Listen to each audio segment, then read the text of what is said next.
বন্ধুরা, শ্রাবণ মাসটা হচ্ছে বাবার মাস। এই বাবার মাসে কিন্তু বেলপাতা আমরা অবশ্যই কিন্তু বাবার মাথায় দিয়ে থাকি। এখানে দেখো অনেকগুলো বেলগাছ হয়ে রয়েছে। দেখো এতগুলো বেলগাছ হয়ে রয়েছে, কীভাবে হলো তোমাদেরকে একটু বলে দিই ছোট্ট করে। বেলের সিজনে আমরা যে বেল খাই, বেল খেয়ে কী করি, বীজগুলো ফেলে দিই। বীজগুলো ফেলে না দিয়ে যে কোনো একটা মাটির মধ্যে তুমি যদি এরকমভাবে ছড়িয়ে দাও বীজগুলো, তাহলে ঠিক এইরকমভাবে তোমার অসংখ্য বেলগাছ হয়ে যাবে। এখানে দেখো প্রচুর বেলগাছ হয়ে রয়েছে আমার। আমি কি করব, এই বর্ষার সময় এখন আস্তে আস্তে একটা একটা করে তুলে রিপোর্ট করে দেবো। একটা একটা করে রিপোর্ট করলে প্রায় আমার কাছে 30 থেকে 40টা বেলগাছ এখানে হয়ে যাবে। তোমরাও চাইলে তোমাদের বাড়িতে এরকম বেলগাছ তৈরি করে নিতে পারো।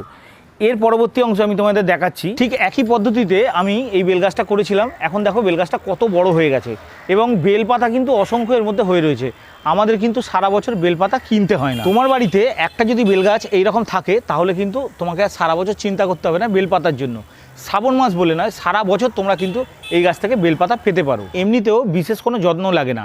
আমি জাস্ট এগুলো বীজগুলো ছড়িয়ে দিয়েছিলাম, তাতেই কিন্তু এত সুন্দর গাছ হয়ে গেছে এবং বৃষ্টির জল পেয়ে গাছগুলো আরও বেশি গ্রোথ নিয়ে নিয়েছে। তোমরাও চাইলে তোমাদের ছাদ বাগানে এরকম করতে পারো।